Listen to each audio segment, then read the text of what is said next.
जिंदगी खेल उसी के साथ खेलती है जो खिलाड़ी बेहतरीन होता है। दर्द सबके एक जैसे होते हैं मगर हौसले सबके अलग अलग। कोई टूट करके बिखर जाता है और कोई संघर्ष करके निखर जाता है। तो आइए बच्चों, आपको भी बहुत ज्यादा संघर्ष करके रिजल्ट को बहुत बेहतरीन बनाना है। तो चलिए वीडियो को शुरू करते हैं। तो चैप्टर फर्स्ट गोलीय पृष्ठ पर अपवर्तन सेकंड फिजिक्स का फर्स्ट लेसन लेकर के आए हैं और इसमें मोस्ट इंपोर्टेंट विकल्प देखते हैं। पहला विकल्प, एक समतल उत्तल लेंस में उत्तल पृष्ठ की वक्रता त्रिज्या 10 सेंटीमीटर तथा लेंस की फोकस दूरी 30 सेंटीमीटर है। लेंस के पदार्थ का अपवर्तनांक है। तो आपको इसमें अपवर्तनांक बताना है। 4 ऑप्शन दिए गए हैं। पहला ऑप्शन है 1.50, दूसरा 1.22, तीसरा है 1.66 और चौथा 1.33। तो जल्दी से इसको सॉल्व कीजिए और आंसर कमेंट कीजिए। ये वीडियो लाइव चल रही है तो सभी बच्चे आंसर को कमेंट करते रहें और सॉल्व करते रहें। देखिए, तो इसमें फॉर्मूला कौन सा लगाएंगे हम। उत्तल पृष्ठ की वक्रता त्रिज्या 10 सेंटीमीटर है और लेंस की फोकस दूरी 30 सेंटीमीटर है। तो बच्चों इसमें फॉर्मूला लगाना है F = NR/N-1 और इस फॉर्मूले से आपके कई सारे विकल्प आएंगे या एक नंबर में क्वेश्चन आ जाते हैं, न्यूमेरिकल आ जाते हैं। तो देखिए, इसमें लेंस का अपवर्तनांक n ज्ञात करना है। तो यहां पर हम वैल्यू रखेंगे वक्रता त्रिज्या। वक्रता त्रिज्या कितना दिया है 10 सेंटीमीटर। तो r का वैल्यू दिया है 10 सेंटीमीटर और f का वैल्यू दिया है 30 सेंटीमीटर। 30 सेंटीमीटर। तो यहां पे वैल्यू रखेंगे 30 = n × 10/n-1। ये 0 से एक 0 कैंसिल हो गया। इसका 3 में मल्टी होगा तो हो जाएगा 3n - 3 = n। ये 3n को हम दूसरी साइड ले आएंगे तो यहां पर 3n - 3 = n। ये हो जाएगा 3n - n = 3। तो 2n इक्वल हो गया 3। तो n इक्वल हो गया 3/2। डिवाइड करेंगे तो 1.50 और ये विकल्प जाता है A। इसी के साथ देखिए अगला क्वेश्चन। चलिए देखते हैं अगला विकल्प। +2D D means dioptre +2 dioptre तथा -4 डायोप्टर क्षमताओं के 2 पतले लेंसों को संपर्क में रखा गया है। इस संयोजन की फोकस दूरी क्या होगी। देखिए, 2 लेंस रखे गए हैं परस्पर एक दूसरे के टच में और पूछा गया इस कॉम्बिनेशन की फोकस दूरी क्या होगी। तो देखिए, संयुक्त फोकस दूरी का फॉर्मूला होता है 1/f = 1/f1 + 1/f2। ये संयुक्त फोकस दूरी का फॉर्मूला होता है। आप लोग इसको प्लीज करिए और इसके बाद हम आप इस विकल्प को बताते हैं। तो जल्दी से कीजिए और आंसर कमेंट कीजिए। देखिए, यहां पर ये क्षमताएं दी हैं। क्षमता P1 पहले लेंस की दी है 2D और दूसरे लेंस की क्षमता दी है -4D। तो यहां पर अगर संयुक्त फोकस दूरी निकालनी हो, अलग अलग फोकस दूरियां दी हो, तो ये फॉर्मूला यूज करेंगे। और यदि क्षमताएं दी हैं तो फिर हम संयुक्त क्षमता P = P1 + P2 ये फॉर्मूला यूज करेंगे। P1 का वैल्यू 2 और P2 का वैल्यू -4, दोनों को ऐड करेंगे तो आएगा -2 डायोप्टर। ये आ गया P। अब देखिए P इक्वल आपने पढ़ा होगा 1/f मीटर में या 100/f सेंटीमीटर में। 1/f मीटर में या 100/f सेंटीमीटर में। तो P इक्वल 100/f का वैल्यू। तो f कितना, यहां पर f हमें फाइंड करना है तो यहां पर अपॉन में आएगा P और P का वैल्यू ये आ गया -2। तो 100/-2 डिवाइड करेंगे तो f का वैल्यू आ जाएगा -50 सेंटीमीटर। और माइनस में यदि फोकस दूरी आती है तो वह लेंस अवतल लेंस होता है। यदि दूरी प्लस में आएगी तो वह लेंस उत्तल लेंस होगा। तो दूसरे विकल्प का आंसर आया -50 सेंटीमीटर। ये फिर देखते हैं अगला क्वेश्चन। तो अगला विकल्प दिया है 3/2 अपवर्तनांक वाले कांच के लेंस को 4/3 अपवर्तनांक वाले जल में डुबो दिया जाता है। तो लेंस की फोकस दूरी क्या होगी। तो इसमें लेंस की फोकस दूरी ज्ञात करनी है। क्वेश्चन को एक बार फिर से ध्यान से पढ़ लीजिए और सॉल्व कीजिए इसको और बताइए इसका विकल्प क्या होगा। ये फर्स्ट लेसन के महत्वपूर्ण 5 विकल्प हैं जो कई बार परीक्षाओं में पूछे जा चुके हैं। तो देखिए, 3/2 अपवर्तनांक वाले कांच के लेंस को, तो कांच का जो अपवर्तनांक दिया है लेंस का वो कौन सा है 3/2 या इसको कहेंगे 1.5। ये अपवर्तनांक दिया है कहेगा कांच का Ng। और हमें 4/3 अपवर्तनांक वाले जल में डुबोना है। ये जल का अपवर्तनांक जो दिया है ये दिया है 4/3। डिवाइड करेंगे तो 1.33 आ जाता है। ये वाटर का दिया है। अब आप ध्यान रखेंगे कि यदि हम लेंस को, ये शर्त आपको अच्छे से ध्यान रखनी है कि यदि हम लेंस को जिसका अपवर्तनांक द्रव के अपवर्तनांक से अधिक है, ऐसे द्रव में डुबोते हैं, ऐसे द्रव में डुबोते हैं जिसमें द्रव का अपवर्तनांक लेंस के अपवर्तनांक से कम है, तो ऐसी स्थिति में जो फोकस दूरी होती है वो बढ़ जाती है। यदि हम लेंस को ऐसे द्रव में डुबोते हैं जिसका अपवर्तनांक कांच के अपवर्तनांक के बराबर है, तो फिर वह फोकस दूरी अनंत हो जाती है। फोकस दूरी कैसी हो जाएगी? अनंत।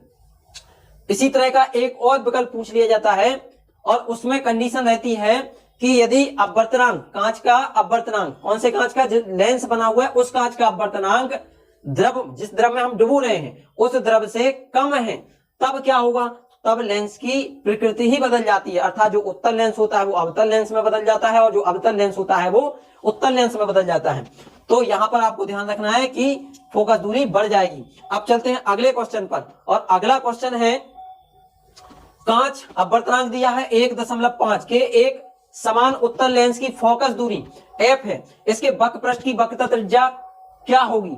तो ये वक्रता त्रिज्या आपको बतानी है।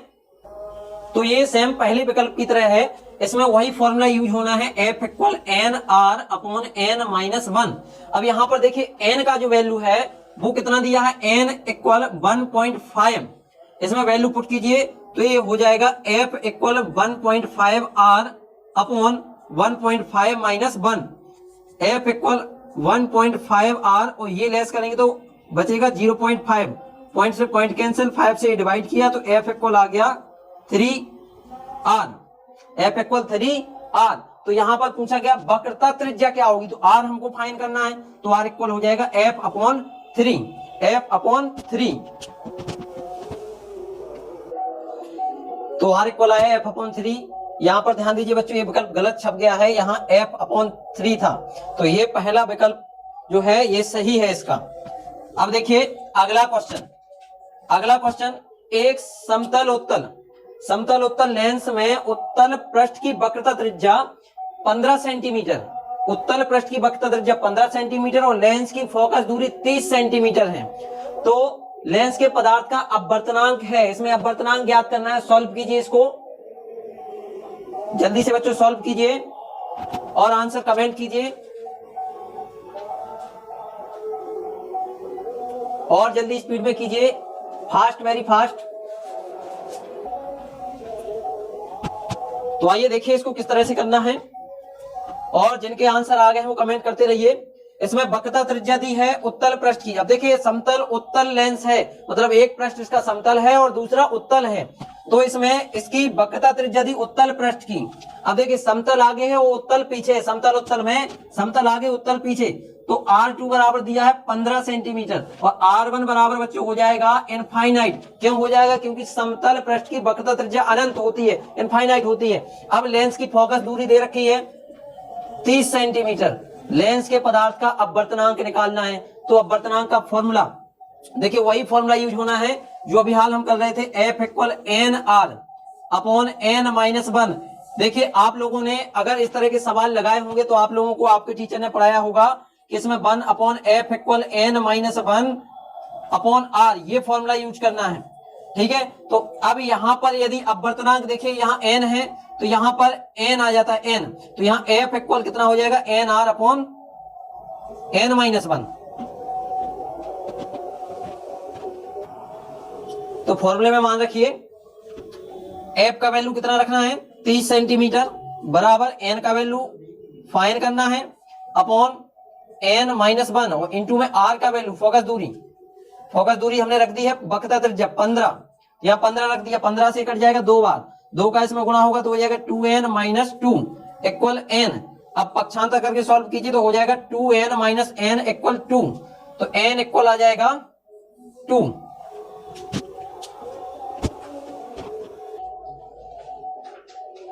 तो इसमें मान रखते हैं F का मान 30 सेंटीमीटर इक्वल n का वैल्यू फाइंड करना है, r का वैल्यू 15 अपॉन n माइनस 1। यहां देखिए 15 से 30 को डिवाइड कर दीजिए 2 बार, 2 का इसमें गुणा हो जाएगा तो 2n माइनस 2 इक्वल n। तो इधर हो जाएगा 2n माइनस n इक्वल 2, तो n का वैल्यू आ गया 2। तो यहाँ पर जो विकल्प जाएगा सेकंड n। अब वर्तनांक कितना निकलेगा 2। अब देखिए स्टूडेंट, इसके जस्ट आगे हम आपके लिए कुछ इंपॉर्टेंट डेरिवेशन लेकर के आ रहे हैं, तो आप ये जल्दी से नोट कर लीजिए अगर करना है तो। इसके बाद देखिए इनके इंपॉर्टेंट जो कि लॉन्ग क्वेश्चन बनते हैं और कुछ इससे लघु क्वेश्चन पूछे जाते हैं, तो जल्दी से उनको देखिए। आइए शुरू करते हैं।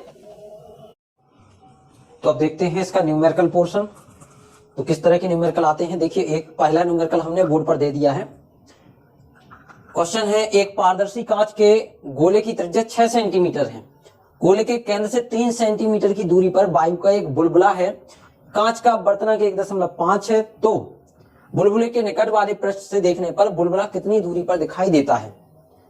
तो जल्दी से बच्चों इसको सॉल्व कीजिए और आंसर हमें कमेंट कीजिए। जल्दी से लगाइए बच्चों, ये बहुत ही ज्यादा इंपॉर्टेंट क्वेश्चन है और बुलबुला संबंधी इस चैप्टर से क्वेश्चन पूछे जाते हैं।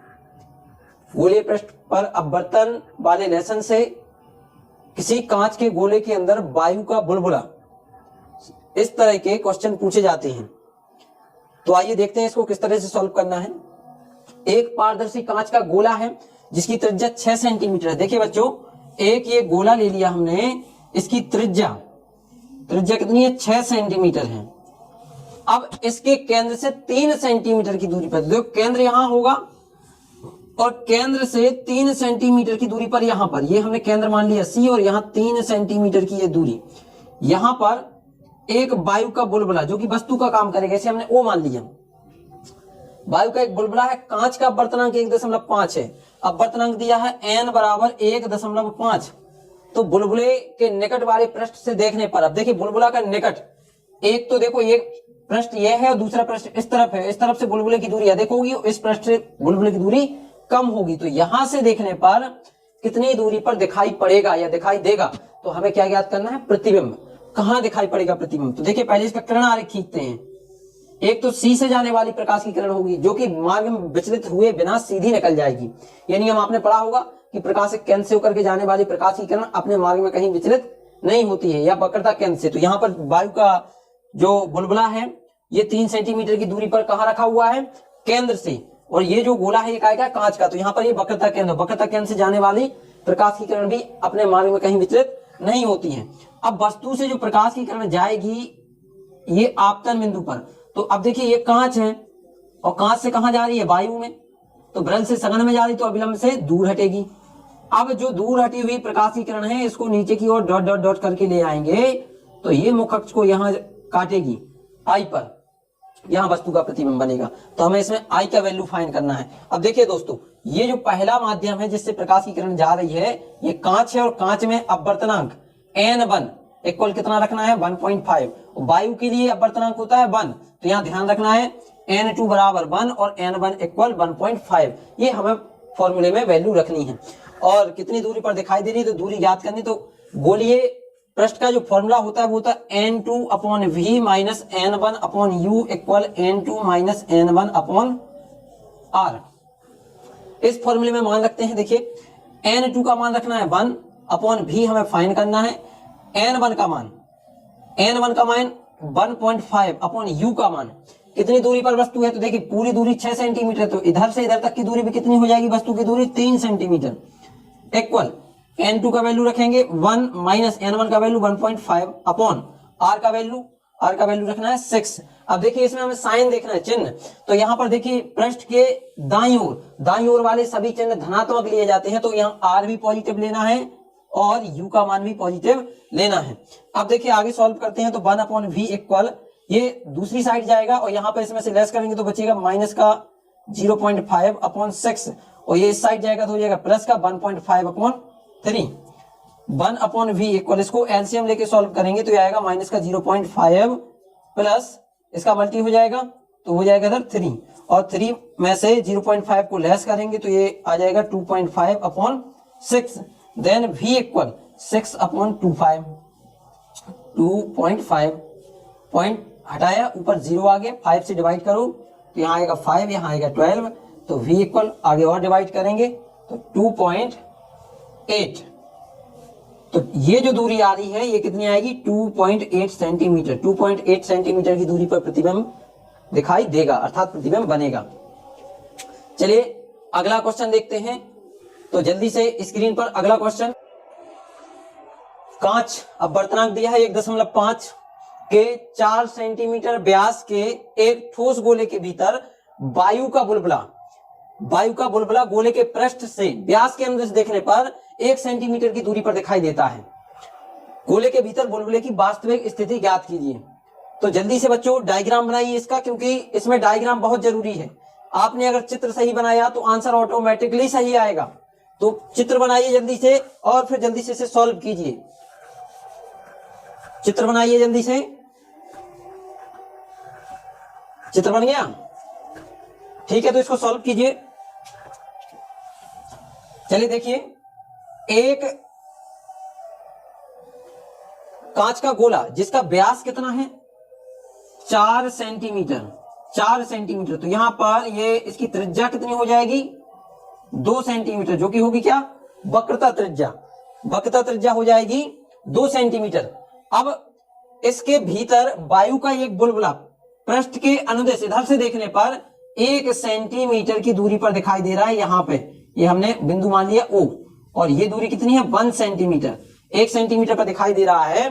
तो बुलबुले की वास्तविक स्थिति ज्ञात करनी। वास्तविक स्थिति का मतलब है कि बुलबुला रियल में रखा कहाँ है। ये तो इसका इमेज बन रहा है। इमेज बन रहा है तो हम इसको O नहीं I मानेंगे, I, और हमें O इसमें ज्ञात करना है, U ज्ञात करना है कि कितनी दूरी पर बन रहा है। तो देखिए यहाँ पर ये जो है बिंदु C है, C से जाने वाली प्रकाश की किरण जो है वो क्या होती है सीधी चली जाती है, अपने मार्ग में कहीं विचलित नहीं होती है। अब यहाँ पर बात आती है I की, कि जो प्रतिबिंब बना हुआ है। तो देखिए जब भी कोई प्रकाश की किरण यहां से जाएगी सघन माध्यम से कहा जानी है विरल माध्यम में, तो अविलंब से दूर हटती है। तो यहाँ पर ये दूर हटी हुई किरण ही पीछे जाकर के डॉट डॉट डॉट करके आई है, जो कि यहां पर मिल रही है 1 सेंटीमीटर की दूरी पे।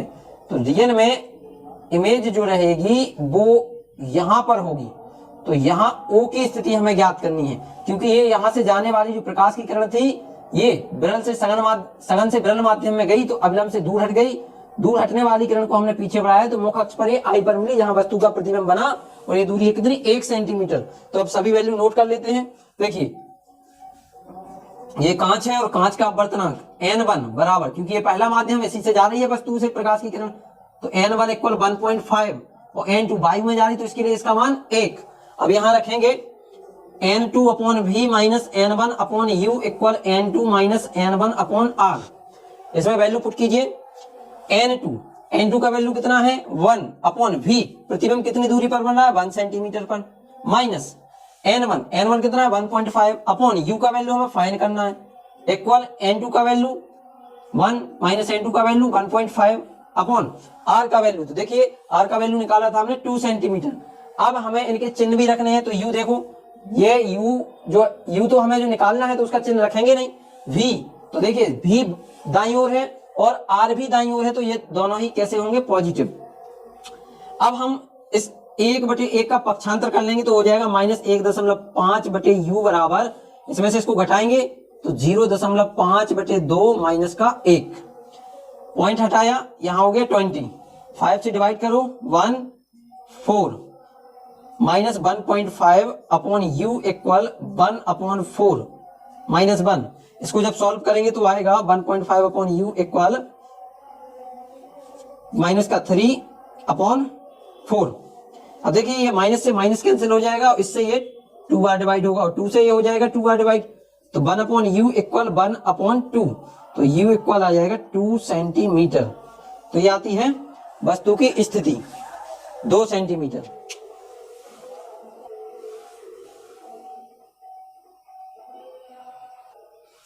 सॉरी देखिए इधर मिस्टेक हो गया, यहां पर जब इसको लेस करेंगे तो लेस करने पर ये माइनस का आएगा, माइनस 1.5 अपॉन U इक्वल ये माइनस का 0.5 अपॉन 2, और ये इधर आ जाएगा तो ये हो जाएगा माइनस का 1, पॉइंट हटाया 0, 5 से डिवाइड किया तो 1/4 माइनस का 1.5 अपॉन U इक्वल माइनस का 1 अपॉन 4 माइनस का 1 माइनस का 1.5 अपॉन यू इक्वल 4 और एक 5 अपॉन 4, माइनस से माइनस कैंसिल, यू इक्वल हो जाएगा 4 मल्टी 1.5 अपॉन 5, इसका इसमें मल्टी करेंगे तो हो जाएगा 6 अपॉन 5, तो u का वैल्यू डिवाइड करने पर आ जाता है 1.2 सेंटीमीटर।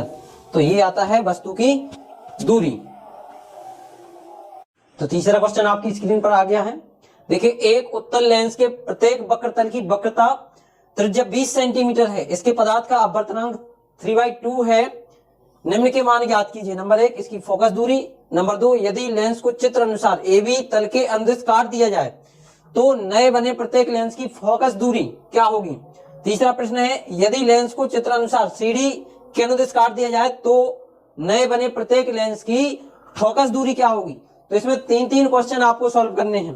तो ये आपके लिए देखिए काटने की स्थिति दी है। सेकंड में जब AB तल के अनुदिश काट दिया जाए तब क्या स्थिति रहेगी, और जब CD के अनुदिश काट दिया जाए तब क्या स्थिति रहेगी। छात्रों, अभी तक जिन्होंने चैनल को सब्सक्राइब नहीं किया है वो सब्सक्राइब कर दीजिए, चैनल को लाइक करिए और जो भी आप आंसर आ रहे हैं क्वेश्चंस के वो कमेंट करते रहिए। ये वीडियो आपकी लाइव चल रही है और आज की इस वीडियो में आपको कंप्लीट सेकंड फिजिक्स के न्यूमेरिकल मिलेंगे, बहुविकल्पी मिलेंगे और अति लघु मिलेंगे। बाकी के जो भी डेरिवेशन है वो एक अगली जो कल क्लास आ रही है उसमें आपका लाइव पूरे के पूरे डेरिवेशन रहेंगे। तो जल्दी से ये क्वेश्चन को करते रहिए। और हमने एक बात कही थी आपसे कि ईयरफोन लगा करके जरूर बैठें, क्योंकि ईयरफोन से आपका जो ध्यान है वो नहीं भटकेगा और आपको हमारी आवाज भी क्लियर सुनाई पड़ेगी। तो जल्दी से इसको सॉल्व कीजिए बच्चों। आइए देखते हैं। बहुत अच्छे, सही आंसर सही है, बिल्कुल सही है। इसकी फोकस दूरी 20 सेंटीमीटर रहेगी। वेरी गुड बच्चों, वेरी गुड। चलिए देखिए, उत्तल लेंस के प्रत्येक वक्रतल की त्रिज्या दी है 20 सेंटीमीटर। देखिए, एक ये वक्र पृष्ठ है और एक दूसरा ये वक्र पृष्ठ है और दोनों की त्रिज्याएं कितनी दी, 20। तो R1 बराबर 20 दिया है और R2 बराबर भी 20 सेंटीमीटर दिया है और इसके पदार्थ का अपवर्तनांक n बराबर 3/2 दिया है। अब इसमें फोकस दूरी ज्ञात करनी है। तो फोकस दूरी के लिए फॉर्मूला आता है 1/f बराबर n-1 ब्रैकेट में 1/R1 माइनस 1/R2। ये फॉर्मूला लेंस मेकर का सूत्र है। आपने पढ़ा होगा पतले लेंस के लिए अपवर्तन का सूत्र या लेंस मेकर का सूत्र। ये डेरिवेशन भी बहुत ज्यादा महत्वपूर्ण है जिसको हम अगली वीडियो में दिखाएंगे। तो देखिए, अभी सवाल का सॉल्यूशन देखिए।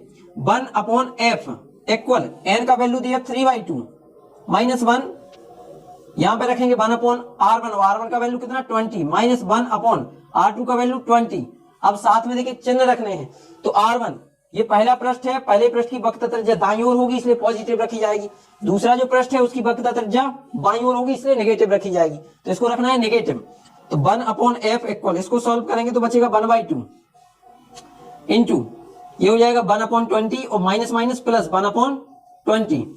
तो 1/f इक्वल 1/2 और ये ऐड हो गया तो 2/20। 2 से 2 कैंसिल हो गया तो f इक्वल आ जाएगा 20 सेंटीमीटर। तो इसकी फोकस दूरी आएगी 20 सेंटीमीटर। अब देखिए, इसी में अगली कंडीशन दी है, यदि लेंस को चित्र अनुसार AB तल के अंदर काट दिया जाए। देखो, इस तरह से हमें AB तल के अंदर काटना है तो प्रत्येक लेंस की फोकस दूरी क्या होगी। अब छात्रों ये सोचिए कि ये जो लेंस है अगर हम इसको AB तल के अंदर काटेंगे तो कौन सा लेंस बन जाएगा। तो देखिए, जब AB तल के अंदर काटते हैं तो एक तल हमें इस तरह का प्राप्त होगा, इस तरह से। ये आगे कौन सा भाग है, उत्तल, और पीछे कौन सा है, समतल। तो ये बन गया समतल उत्तल, समतल उत्तल, समतल उत्तल लेंस बन गया। अब इसमें पूछा गया है कि प्रत्येक लेंस की फोकस दूरी क्या होगी। जो नया लेंस बन गया उसकी फोकस दूरी ज्ञात करनी है। तो अब बच्चों ध्यान रखोगे, ये जो पहला पृष्ठ है, पहले पृष्ठ की वक्रता त्रिज्या R1 बराबर, तो देखो ये तो कर्व है, मुड़ा हुआ है, तो इसकी तो 20 सेंटीमीटर ही रहेगी वक्रता त्रिज्या। और दूसरा जो है वो प्लेन हो गया, तो प्लेन वाली सरफेस की वक्रता त्रिज्या अनंत हो जाएगी। फॉर्मूला वही यूज करना है, 1/f equal n-1 1/R1 minus 1/R2 और इसमें वैल्यू रखेंगे तो ये जाएगा 1/f इक्वल n का वैल्यू 3/2 माइनस 1/20 माइनस 1/इनफाइनाइट, और इनफाइनाइट का वैल्यू होगा 0। तो ये बचा 1/f इक्वल 1/2 मल्टी 1/20 और मल्टी होगा तो 1/f इक्वल हो गया 1/14 40। तो f बराबर हो जाएगा 40 सेंटीमीटर। तो अब की बार प्रत्येक जो लेंस रहेगा उसकी फोकस दूरी 40 सेंटीमीटर हो जाएगी। अब इसी के साथ देखिए इसका तीसरा जो सवाल दिया है, यदि लेंस को चित्र अनुसार सीढ़ी के अनुसार काट दिया जाए तो नए बने प्रत्येक लेंस की फोकस दूरी क्या होगी। तो देखिए बच्चों, अगर हम इसको यहां से सीढ़ी के अनुसार काटेंगे तो ये लेंस हो जाएगा आधा, इस तरह से हो जाएगा। और ऐसी स्थिति में जो लेंस है आधा हो गया जब, तो ये प्रकृति तो जो है वो उसी लेंस की रहेगी, अर्थात जो लेंस है वो अपनी प्रकृति नहीं बदलेगा। अगर ये उत्तल था तो उत्तल रहेगा, और अवतल था तो अवतल रहेगा। तो ये कौन सा लेंस रहेगा, उत्तल लेंस ही रहेगा। बस इसमें जो इसकी तीव्रता है चित्र बनाने की वो घट जाएगी, प्रतिबिंब बनाने की तीव्रता घट जाएगी, लेकिन प्रकृति नहीं बदलेगी। इस कारण से इसकी फोकस दूरी भी नहीं बदलेगी, और फोकस दूरी नहीं बदलेगी तो फोकस दूरी कितनी होगी, 20 सेंटीमीटर। चलिए इसी के साथ देखते हैं स्क्रीन पर अगला सवाल। तो अगला क्वेश्चन है, कांच अपवर्तनांक है 1.5 के बने एक उत्तल लेंस की वायु में फोकस दूरी 10 सेंटीमीटर है। जब इसे एक द्रव में अपवर्तनांक, जिसका अपवर्तनांक दिया है द्रव का 3 में डुबोया जाता है तो लेंस व्यवहार करेगा, अर्थात लेंस किस तरह का व्यवहार करेगा। तो देखिए बच्चों, ये वाला जो सवाल है इसमें प्रकृति पूछी गई है, तो आप जल्दी से इसको सोचिए, सॉल्व करिए और बताइए किस तरह का लेंस व्यवहार करेगा। जबकि लेंस उत्तल है और अपवर्तनांक 1.5 है, फोकस दूरी 10 सेंटीमीटर है, इसको 3 अपवर्तनांक वाले द्रव में डुबोना है। अब जब देखिए 3 अपवर्तनांक वाले द्रव में डुबोना है तो होगा क्या, जब किसी लेंस को जिसका अपवर्तनांक द्रव के अपवर्तनांक से कम हो ऐसे द्रव में डुबोते हैं तो लेंस की जो प्रकृति है वो बदल जाती है। तो इसकी प्रकृति बदल जाएगी और ये उत्तल की जगह किस तरह से कार्य करेगा, अवतल की भांति व्यवहार करेगा, अवतल की भांति व्यवहार करता है। ध्यान रखना है आपको कि जब अपवर्तनांक जो है वो कांच का अपवर्तनांक द्रव के अपवर्तनांक से अधिक है तब तक वह उसी प्रकृति का रहेगा, लेकिन जैसे ही द्रव का अपवर्तनांक अधिक हुआ तो लेंस की प्रकृति बदल जाएगी। तो यहां पर लेंस, यही पूछा गया लेंस किस तरह का व्यवहार करेगा, तो अवतल लेंस की भांति व्यवहार करेगा। जल्दी से देखते हैं अगला क्वेश्चन। ये इस चैप्टर का आखिरी क्वेश्चन और बहुत ही ज्यादा मोस्ट इंपोर्टेंट क्वेश्चन है। देखिए बच्चों, क्वेश्चन है, एक बिंदु स्रोत एस से 2 मीटर की फोकस दूरी वाले उत्तल लेंस, एक बिंदु स्रोत एस से 2 मीटर फोकस दूरी का उत्तल लेंस, एक उत्तल लेंस रखा हुआ है, 4 मीटर की दूरी पर स्थित है। 1 मीटर फोकस दूरी, यहां पर 1 मीटर दिया है, 1 मीटर फोकस दूरी का अवतल लेंस उत्तल लेंस से 3 मीटर की दूरी पर स्थित है। निम्नलिखित को देखिए और अंतिम प्रतिबिंब की स्थिति ज्ञात कीजिए। ये कई सेट पेपरों में, प्रीवियस पेपरों में पूछा जाने वाला सवाल है, तो इसको सॉल्व कीजिए। एक उत्तल लेंस है जिसके बाईं ओर वस्तु 4 मीटर की दूरी पर रखी हुई है और इस उत्तल लेंस से 3 मीटर की दूरी पर अवतल लेंस रखा है, तो अंतिम प्रतिबिंब कहां बनेगा ये आपको बताना है। जल्दी से कीजिए बच्चों सॉल्व।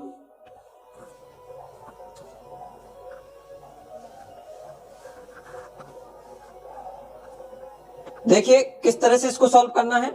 तो इसमें वस्तु की स्थिति दी है उत्तल लेंस के लिए, तो देखिए उत्तल लेंस की फोकस दूरी दी है f बराबर 2 मीटर, कितना दिया है 2 मीटर, और इससे वस्तु कितनी दूरी पर, 4 मीटर की दूरी पर है, 4 मीटर।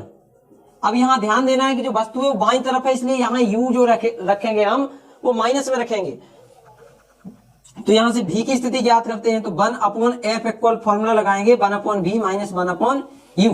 v का वैल्यू फाइंड करना है, तो 1/v equal 1/f minus 1/u। इसमें वैल्यू रखेंगे तो 1/f, f का वैल्यू 2 माइनस 1/u, u का वैल्यू -4, ये माइनस माइनस हो जाएगा इधर प्लस, तो v इक्वल 1/2 प्लस 1/4, तो 1/v इक्वल एलसीएम आ जाएगा 4, तो यहां आएगा 2 + 1। यहां पर देखिए जो फोकस दूरी है उत्तल लेंस की फोकस दूरी, ये फोकस दूरी हमें कैसे रखनी है, धनात्मक ही। तो यहां पर ये जब पक्षांतर करेंगे तो पॉजिटिव आएगा, यहां थोड़ा सा सुधार कर लीजिए, पॉजिटिव आएगा, ये प्लस हो जाएगा, प्लस माइनस का इधर माइनस रहेगा, तो ये 2 में से 1 घट जाएगा। तो यहां पर क्या बचा, 1/v इक्वल 1/4, तो v का वैल्यू इधर आ गया 4, 4 मीटर। तो देखिए यहाँ पर किरण आरेख खींचते हैं, यहाँ ये प्रकाश स्रोत से प्रकाश की किरणें जाएंगी अवतल लेंस पर, और यहां से ये जो प्रतिबिंब है ये बनेगा 4 मीटर की दूरी पर इधर। तो यहां बना ये इमेज आई। अब इसको हम इमेज आई डैश मान लेते हैं, जो कि पहले उत्तल लेंस द्वारा बना हुआ है। यह आई अवतल लेंस के लिए एक आभासी वस्तु का कार्य करेगा, और जब आभासी वस्तु का कार्य करेगा तो इसके थ्रू कहां प्रतिबिंब बनेगा, तो पहले इसमें यू की स्थिति ज्ञात करते हैं।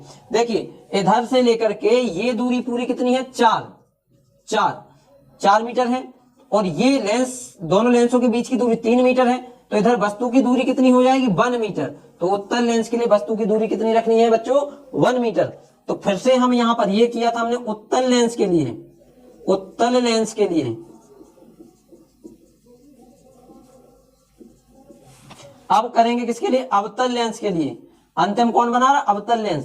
तो अवतल लेंस के लिए फॉर्मूला वही लगाएंगे, 1/f equal 1/v minus 1/u।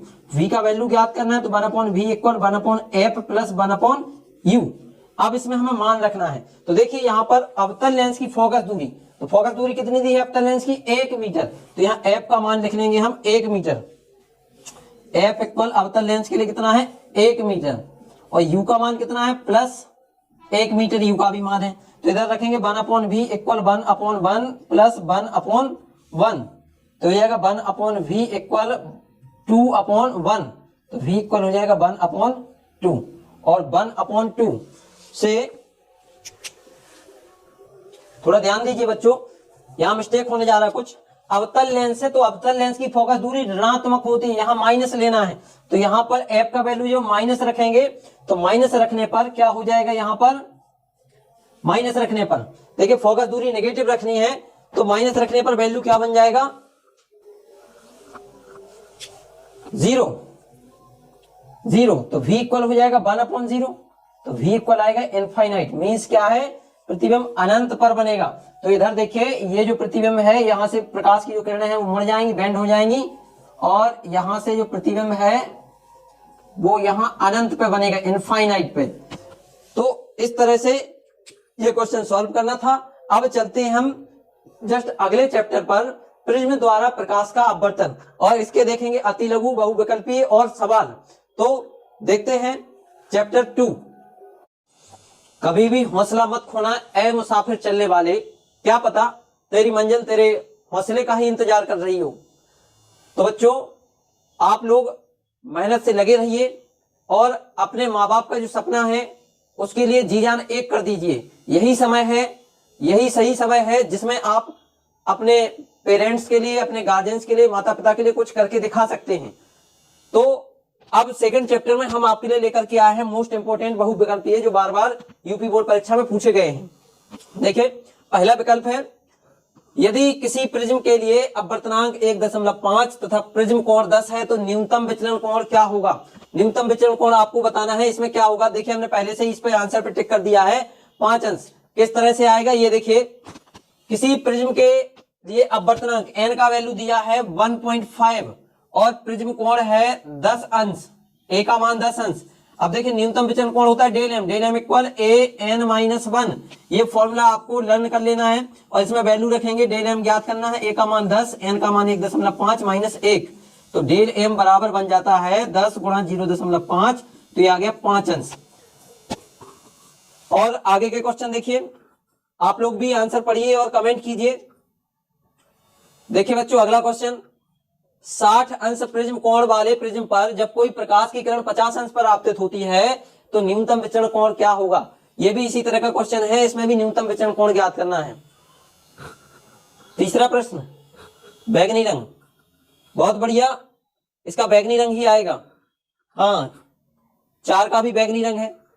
चलिए देखिए आंसर कमेंट करते रहिए, और देखिए जो क्वेश्चन नहीं आ रहे हैं, जो भी आपके अगर आंसर गलत दे रहे हैं, कुछ लोग काफी गलत भी दे रहे हैं, तो अपने आंसर मैच करते रहिए। देखिए दूसरा क्वेश्चन, 60 अंश प्रिज्म वाले कोण पर, तो ये प्रिज्म कोण का मान दिया है 60 अंश, और इसमें आपतित प्रकाश, अब देखिए आपतित प्रकाश की जो किरण है तो आपतन कोण दिया है इसमें 50 अंश। अब इसमें न्यूनतम विचलन कोण पूछा जा रहा है, तो न्यूनतम विचलन कोण के लिए फॉर्मूला होता है del m equal 2i minus a, जब आपतन कोण दिया हो तो फॉर्मूला ये यूज करना है। तो del M equal to Y का वैल्यू दिया है 50 माइनस ए का वैल्यू दिया 60, 50 दूनी 100, 100 में से 60 जाएंगे तो 40। इसका आंसर सी 40 सही है। तो इसके बाद प्रिज्म के पदार्थ का अपवर्तनांक किस रंग के लिए अधिकतम होता है? तो ये आप सही आंसर दे रहे हैं, प्रिज्म बैगनी रंग के लिए। फिर अगला, हाँ, प्रिज्म द्वारा किस रंग के लिए विचलन कोण न्यूनतम होता है? बिल्कुल सही, बैगनी रंग। देखिए बैगनी रंग क्यों होता है, जिनको नहीं पता वो यहाँ पर देख लीजिए कि जब भी प्रकाश से वर्ण विक्षेपण होता है, ये हमने प्रिज्म ले लिया, प्रिज्म पर कोई भी श्वेत प्रकाश की किरण डाली जाती है तो ये अपने अभी 7 रंगों में विभाजित हो जाती है। अब देखिए इस प्रकाश की किरण को सीधा जाना था, लेकिन ये यहाँ से 7 रंगों में मुड़ गई, और सबसे ऊपर की जो किरण आती है वो आती है बैगनी, और सबसे नीचे जो आती है वो आती है लाल, अर्थात सबसे कम कौन सी मुड़ी? बैगनी। तो हम कहेंगे सबसे कम विचलन किसका होगा? बैगनी रंग का। और अगर ये पूछा जाए सबसे अधिक विचलन किसका होगा, तब आप आंसर करेंगे लाल रंग। ध्यान रखना, लाल रंग। फिर अगला प्रश्न नंबर 5 दिया है, क्राउन कांच की क्षमता। तो देखिए यहाँ पर क्षमता दी है। अब देखिए जो क्राउन कांच की क्षमता है ये परिक्षेपण क्षमता से दिया गया क्वेश्चन है, और इस तरह का भी क्वेश्चन काफी बार पूछा जा चुका है। परिक्षेपण क्षमता, क्राउन कांच की क्षमता 0.0154 है यदि क्राउन कांच प्रिज्म का कोणीय विक्षेपण उत्पन्न करता है। देखिए प्रिज्म का कोणीय विक्षेपण दिया है 0.616, और क्राउन कांच की क्षमता दी है, तो क्षमता ओमेगा इक्वल कितना दिया है? 0.0154, और प्रिज्म का कोणीय विक्षेपण थीटा इक्वल दिया है। औसत विचलन ज्ञात करना है। देखिए औसत विचलन या माध्य विचलन, जो मध्य रंग का विचलन है वो, तो देखिए औसत विचलन या दो रंगों के मध्य के रंग का विचलन वो कहलाता है औसत विचलन। तो यहाँ पर परिक्षेपण क्षमता का सूत्र लगाएंगे हम, omega equal theta upon del y. परिक्षेपण क्षमता किसे कहते हैं, याद रखना, 1 नंबर की मोस्ट इंपोर्टेंट डेफिनेशन है। किन्हीं दो रंगों के न्यूनतम विचलन कोणों का अंतर तथा उन रंगों के मध्यवर्ती रंग, मतलब बीच वाले रंग का विचलन कोण का अनुपात क्या कहलाता है? परिक्षेपण क्षमता। जैसे प्रिज्म में 7 रंग गुजरते हैं, तो यहां से पहला बैगनी आया और अंतिम लाल आया। अब बैगनी और लाल के बीच में एक रंग है पीला, तो देखिए बैगनी रंग का विचलन कोण डेल भी, लाल रंग का विचलन कोण डेल आर, और ये मध्यवर्ती रंग का विचलन कोण डेल वाई। तो यहाँ ओमेगा इक्वल फॉर्मूला बनता है डेल भी माइनस डेल आर, प्रारंभिक और अंतिम रंगों के विचलन कोणों का अंतर बटे मध्यवर्ती रंग। तो इस फॉर्मूले से हमें इसको सॉल्व करना है। तो यहाँ पर ओमेगा का वैल्यू दिया है, हमें क्या निकालना है? Del Y.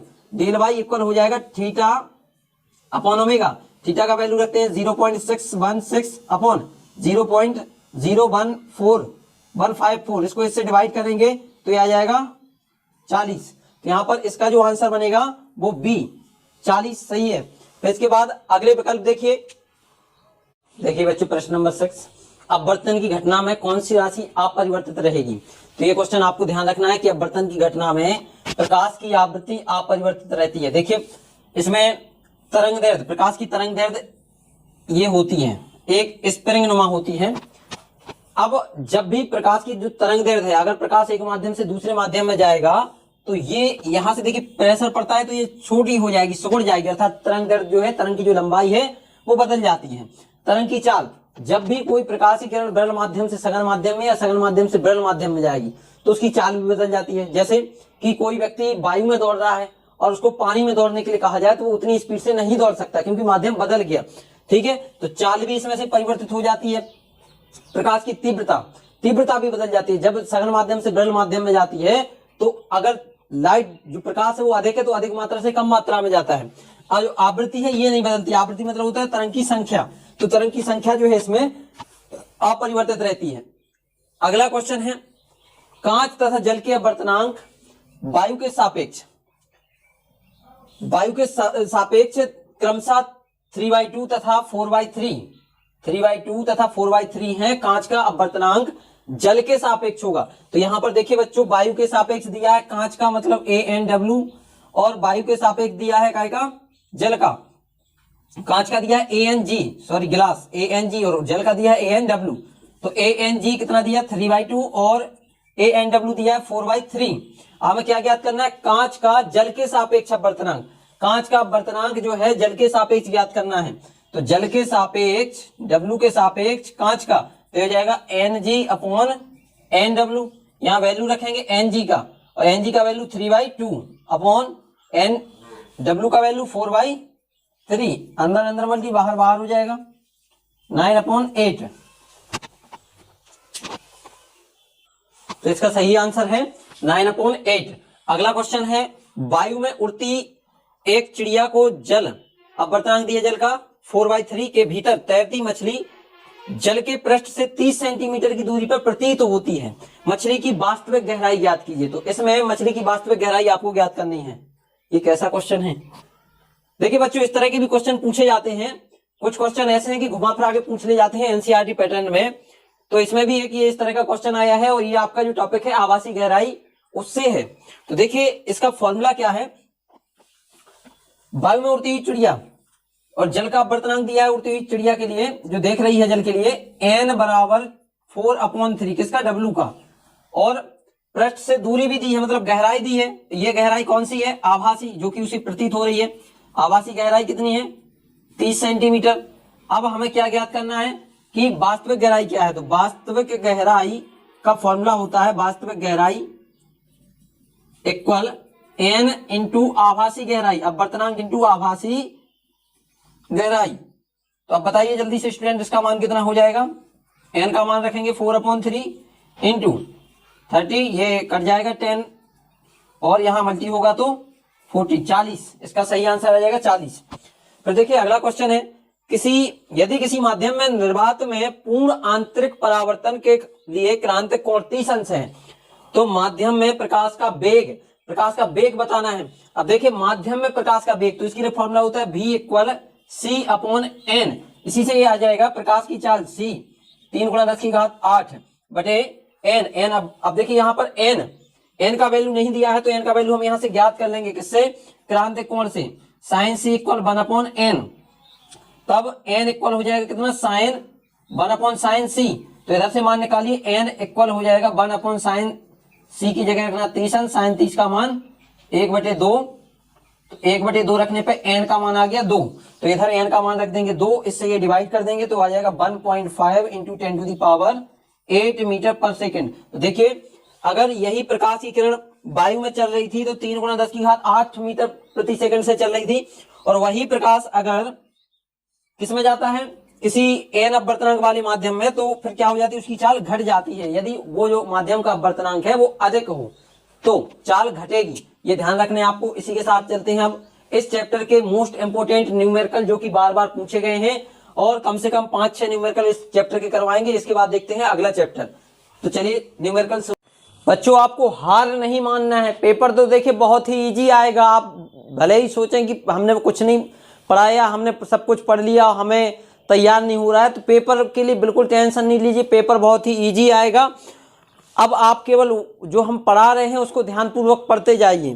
तो देखिए पहला क्वेश्चन दिया है, किसी 200 मीटर मोटाई की कांच की पट्टी जिसका अपवर्तनांक 1.5 है, इस पट्टी के लंबवत प्रकाश इसमें से गुजर रहा है, तो प्रकाश के गुजरने में लगा समय, तो प्रकाश के गुजरने में लगा समय ज्ञात करना। देखिए इसमें कौन सा फॉर्मूला लगाएंगे आप बताइए, कमेंट कीजिए कौन सा फॉर्मूला लगा करके इसको सॉल्व करेंगे, और जल्दी से इसका आंसर निकालिए। आंसर क्या होगा, सॉल्व कीजिए जल्दी से इसे। देखिए 200 मीटर की मोटाई दी है कांच की, और अपवर्तनांक दिया है 1.5। सॉल्यूशन ऑफ फर्स्ट का सॉल्यूशन देखिए, n दिया है 1.5। अब हमें जब अपवर्तनांक दिया हो और पूछा जाए कि उस माध्यम में प्रकाश की चाल क्या होगी, तो हम फॉर्मूला लगाते v इक्वल c/n। c प्रकाश की चाल है तो 3 × 10⁸ अपॉन n का मान 1.5। इससे ये काट दो 2 बार, तो उस माध्यम में कांच में प्रकाश की चाल आ गई 2 × 10⁸। ये तो आ गया v का मान। बच्चों निकालना क्या है, समय बराबर होता है दूरी बटे चाल, तो दूरी d अपॉन चाल v। अब d कितना दिया उसने 200 मीटर, तो d का मान रखेंगे 200 अपॉन v का मान 2 × 10⁸। ये 2 से 2 कैंसिल हो गया, ये 10 की घात ऊपर जाएगी तो इसमें से घट जाएगी 2 0, तो ये बचेगा 10⁶। और 10⁶ को हम क्या कहेंगे, माइक्रो, अर्थात इसको हम 1 माइक्रो सेकेंड कहेंगे। तो ये आता है इसका आंसर। समय कितना लगेगा, 1 माइक्रो सेकेंड। अब देखिए आपकी स्क्रीन पर अगला क्वेश्चन दिया है, कांच का जल के सापेक्ष अपवर्तनांक 9/8। Solution number 2। कांच का जल के सापेक्ष अपवर्तनांक मीन्स जल के सापेक्ष WNG, जल के सापेक्ष कांच का अपवर्तनांक 9/8 और दिया है आगे कांच का वायु के सापेक्ष अपवर्तनांक, कांच का वायु के सापेक्ष अपवर्तनांक ANW बराबर दिया है 3/2। अब पूछा है जल का वायु के सापेक्ष अपवर्तनांक ज्ञात कीजिए। तो बच्चों जल का वायु के सापेक्ष अपवर्तनांक करिए, सॉल्व करिए। जल का वायु के सापेक्ष अपवर्तनांक ज्ञात करना है। यहाँ पर देखिए जो ये अपवर्तनांक दिया है ये वायु के सापेक्ष कांच का दिया है ANG, तो हमें जल का वायु के सापेक्ष अपवर्तनांक ज्ञात करना है। तो ये हो जाएगा ANW, ये ANW हमें ज्ञात करना है। ANW इक्वल क्या हो जाएगा, ANW इक्वल हो जाएगा WNG upon ANG, WNG upon ANG और इसके इक्वल हम वैल्यू रखेंगे ANW इक्वल हो जाएगा ANG अपॉन WNG। मान रखिए, देखिए इसको आगे इसको कैसे लिखेंगे, ANG को NG upon NA upon NG upon NW। तो इधर ये NG से NG कैंसिल हो जाएगा, NW ऊपर चला जाएगा और NA नीचे आ जाएगा। इस तरह से बनेगा ANW। तो ANW में इसके मान रखते हैं ANG अपॉन WNG का। ANG का वैल्यू हमने ये नोट कर लिया था, ये आया था ANG का वैल्यू 3/2 अपॉन ANW का 9/8। 2 से ये 8 कैंसिल होगा 4, 3 से ये 9 कैंसिल होगा 3, तो ये आ जाएगा 4/3। इसका सही आंसर है 4/3, 4/3। चलिए चलते हैं अगले क्वेश्चन पर। प्रश्न 3 और 4 स्क्रीन पर आ चुके हैं। देखिए स्टूडेंट, प्रश्न 3 है एक प्रिज्म के पदार्थ का अपवर्तनांक ज्ञात कीजिए। प्रिज्म के पदार्थ का अपवर्तनांक ज्ञात करना है यदि प्रिज्म कोण 30 अंश है और अल्पतम विचलन कोण 38 अंश है। तो इसमें अपवर्तनांक ज्ञात करना है। इससे रिलेटेड एक क्वेश्चन पूछ लिया जाता है और इसका फॉर्मूला होता है n equal sine del m plus a/2 upon sine a/2। इस फॉर्मूले से इस न्यूमेरिकल को सॉल्व होना है। जल्दी से इसे सॉल्व कीजिए और आंसर कमेंट करिए। सॉल्व कीजिए बच्चों। क्या दिया है क्वेश्चन में, एक प्रिज्म के पदार्थ का अपवर्तनांक ज्ञात कीजिए, जबकि प्रिज्म कोण दिया है अर्थात a का मान दिया है 60 अंश और अल्पतम विचलन कोण डेल m बराबर दिया है 38 अंश। तो यहाँ n इक्वल हम फॉर्मूला यूज करेंगे, साइन डेल m का वैल्यू रखेंगे 38 प्लस a का वैल्यू 60 60/2 अपॉन साइन 60/2। अब देखिए इनको ऐड करेंगे तो हो जाएगा साइन 98/2 अपॉन साइन 60/2। इसको इससे डिवाइड करिए, इसको इससे डिवाइड करिए, तो n इक्वल हो जाएगा 49 साइन 49 अपॉन साइन 30। अब यहां देखिए 49 का वैल्यू रख देते हैं 0.7547 अपॉन साइन 30 का वैल्यू 1/2। ये जो 2 है ऊपर मल्टी में चला जाएगा, तो n इक्वल 2 का जब मल्टी होगा तो यहां पर आ जाएगा 490 और ये हो जाएगा 1.4094 n का वैल्यू। यहां पे 1 आएगा 1 और यहां पर आएगा 5। मल्टी कर लेना अच्छे से, ये आंसर आएगा 1.5194। ठीक है, तो ये आपका क्वेश्चन 3 का सॉल्यूशन, क्वेश्चन नंबर 3 का सॉल्यूशन। आगे देखिए क्वेश्चन 4। क्वेश्चन 4 क्या दिया है, एक प्रिज्म का अपवर्तन कोण 60 अंश है और जब प्रकाश की किरण 45 अंश पर प्रिज्म पर आपतित होती है तो अल्पतम विचलन कोण क्या होगा। तो इसमें अल्पतम विचलन कोण डेल m का मान ज्ञात करना है। उसमें क्या क्या दिया है, प्रिज्म कोण और 45 अंश पर आपतन कोण दिया है। तो देखिए क्वेश्चन नंबर 4 का सॉल्यूशन, इसमें वैल्यू नोट कर लेते हैं। वैल्यू दिया है a इक्वल सॉरी a इसमें नहीं दिया, अपवर्तन कोण दिया है। अपवर्तन कोण का मींस r, तो r का दिया है कितना वैल्यू 60 और आपतन कोण दिया है i बराबर कितना 45 अंश। और इसमें पूछा गया है अल्पतम विचलन कोण ज्ञात कीजिए, तो क्या ज्ञात करना है, डेल m, और डेल m इक्वल फॉर्मूला क्या होता है 2i माइनस 2r। तो यहां पर फॉर्मूले में मान रखेंगे 2 × 45 -2 इंटू 30, तो यहां पर ये हो जाएगा 90 माइनस, और ये हो जाएगा यहां पर वैल्यू आर का वैल्यू। देखिए सवाल थोड़ा सा ये गलत लिखा गया है सवाल। ये सवाल यहां इस तरह से होना चाहिए, एक प्रिज्म का प्रिज्म कोण, ये यहां पर सवाल में अपवर्तन कोण अधिक दे दिया गया है आपतन कोण से, तो ये सवाल को थोड़ा सा सही कर लीजिए। ये जो अनसॉल्व में दिया था ये सवाल थोड़ा सा गलत छपा हुआ है। यहाँ पर अपवर्तन की जगह क्या करना है हमें, प्रिज्म कोण। तो प्रिज्म कोण क्या होता है, ए का मान दिया है, यहाँ पर ए का मान कितना दिया है 60, तो यहाँ पर ए बराबर लिख देंगे 60, और यहाँ पर आर की जगह फिर फॉर्मूला हो जाता है lambda del M equal 2i minus a. तो यहाँ पर ए का वैल्यू रखना है 60, तो ये जाएगा 45 दूनी 90, और 90 में से 60 लेस करेंगे तो इसका आंसर आ जाएगा 30 अंश। तो यहाँ पर डेल एम का मान आना है 30 अंश। और इसी के साथ बढ़ते हैं अगले क्वेश्चन की तरफ। तो अगला क्वेश्चन 5, कांच से निर्मित एक पतले प्रिज्म का न्यूनतम विचलन कोण 4 अंश है, प्रिज्म कोण ज्ञात कीजिए। कांच का अपवर्तनांक भी दे दिया है एन जी बराबर 1.5। तो ये सवाल दिया है, जल्दी से इसे सॉल्व कीजिए। विचलन कोण दिया है 4 अंश, बच्चों विचलन कोण लिख लीजिए, डेल एम इक्वल 4 अंश, और प्रिज्म कोण इसमें ज्ञात करना है, ए का मान ज्ञात करना है। जल्दी से सॉल्व कीजिए, इसे एन का भी मान दे दिया है। बहुत ही इजी और सरल सवाल है ये, 1 नंबर में अति लघु में पूछा जाता है, 1 नंबर में या 2 नंबर में पूछा जाने वाला सवाल है, और विकल्प में भी ये कभी कभी आ जाता है। तो जल्दी से इसे सॉल्व कीजिए, कितना आंसर आएगा। न्यूनतम विचलन कोण 4 अंश है, डेल एम का मान देखिए, पहला जो 5वां है इसका सॉल्यूशन देखिए, विचलन कोण दिया है डेल एम बराबर 4, प्रिज्म कोण ए का मान ज्ञात करना है, और इसमें एन का भी मान दिया है 1.5, एन मतलब एन जी का। तो यहाँ पर फॉर्मूला लगाएंगे, del M equal a n g minus 1, del m का वैल्यू 4 इक्वल ए का वैल्यू फाइंड करना है, एन जी का वैल्यू 1.5 माइनस 1, तो 4 इक्वल ए, और इसमें से इसको लेस करेंगे तो हो जाएगा 0.5, पॉइंट हटाया तो यहाँ 0 ऐड हो गया, 5 से डिवाइड कर दो तो ए का वैल्यू आ जाएगा 8 अंश। तो यहाँ पर उस पतले कांच के प्रिज्म का जो प्रिज्म कोण है ए, उसका मान आया 8। अब चलते हैं नेक्स्ट न्यूमेरिकल पर, और ये इस लेसन का लास्ट न्यूमेरिकल है, इसका सॉल्यूशन देखते हैं और इसके बाद चलते हैं सीधे अगले लेसन पर। तो देखिए प्रिज्म कोण ए वाले प्रिज्म के पदार्थ का अपवर्तनांक, ये बहुत ही ज्यादा मोस्ट इंपोर्टेंट क्वेश्चन है। प्रिज्म का कोण दिया है ए, प्रिज्म कोण ए वाले प्रिज्म के पदार्थ का अपवर्तनांक दिया है एन, एन बराबर दिया है कॉट a/2।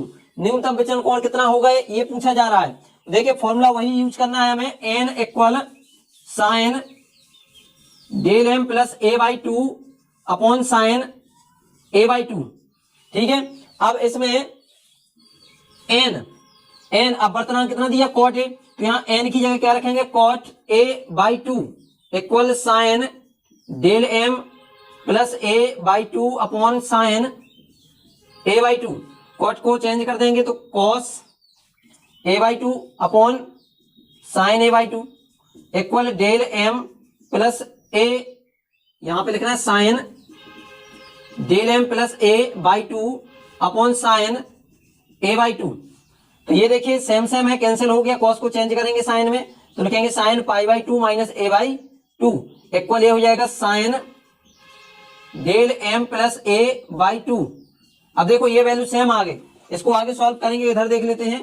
तो ये जाएगा π/2 sine π/2 minus a, pi minus a/2 हो गया इकट्ठा, और ये हो जाएगा sign del M plus a/2। इधर देखो साइन से साइन भी कैंसिल हो गया, ये 2 से 2 भी कैंसिल हो जाएगा, तो ये आएगा pi minus a equal del M plus a। हमें वैल्यू निकालना है डेल एम का, तो डेल एम इक्वल हो जाएगा पाई माइनस 2a, तो ये आ जाता है डेल एम का मान। और इसी के साथ हम अगले लेसन पर चलते हैं, जो कि बहुत ही ज्यादा मोस्ट इंपोर्टेंट है। बच्चों नहीं करने के लिए 1000 बहाने मिल जाते हैं, नहीं करने के लिए अगर हमें कोई भी काम नहीं करना है तो हम हमारे दिमाग में कई सारे थॉट लाते हैं और वो काम को नहीं करते हैं। लेकिन जो करने वाले होते हैं, जिनके हौसले बुलंद होते हैं, वो काम को करने के लिए ठान लेते हैं और काम करके ही छोड़ते हैं। तो अगर जिन्होंने सोच लिया है कि हमें कंप्लीट नंबर चाहिए हैं, तो वीडियो पर बने रहे, क्योंकि हम कोई एक पेपर लेकर नहीं आए हैं, बल्कि पुराने जो पेपर हैं उन सभी पेपर का एनालिसिस लेकर के आए हैं। सभी पेपर में के कॉमन क्वेश्चन जो कि हर साल आए हैं, उन्हीं क्वेश्चन को छांट करके हम लाए हैं। अभी तक तो नहीं तो एक पेपर हमने कंप्लीट करवा दिया होता वीडियो में, लेकिन हम सारे के सारे सेट के जो क्वेश्चन आए हैं हर साल वही क्वेश्चन छांट करके लेके आए हैं।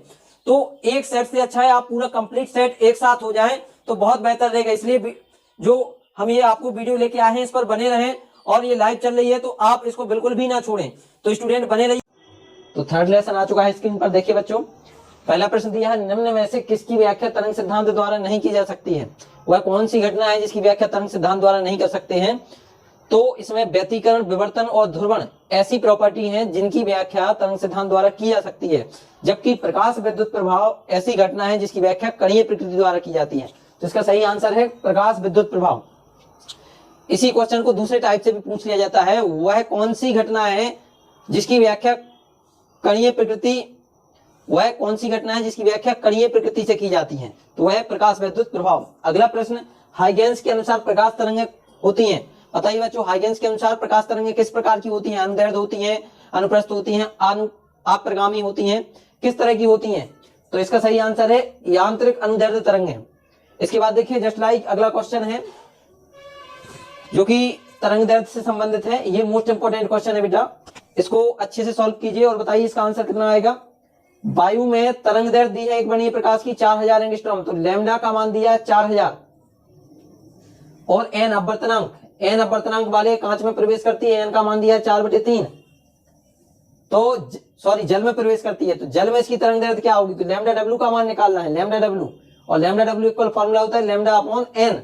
इधर मान रखेंगे, लैम्डा डब्ल्यू इक्वल हो जाएगा 4000 बटे एन का मान 4/3 दिया है, 4/3। ये 4 से 4 कैंसिल हो जाएगा, 3 का 1000 में गुणा हो जाएगा तो आ जाएगा 3000। इसका सही आंसर है 3000।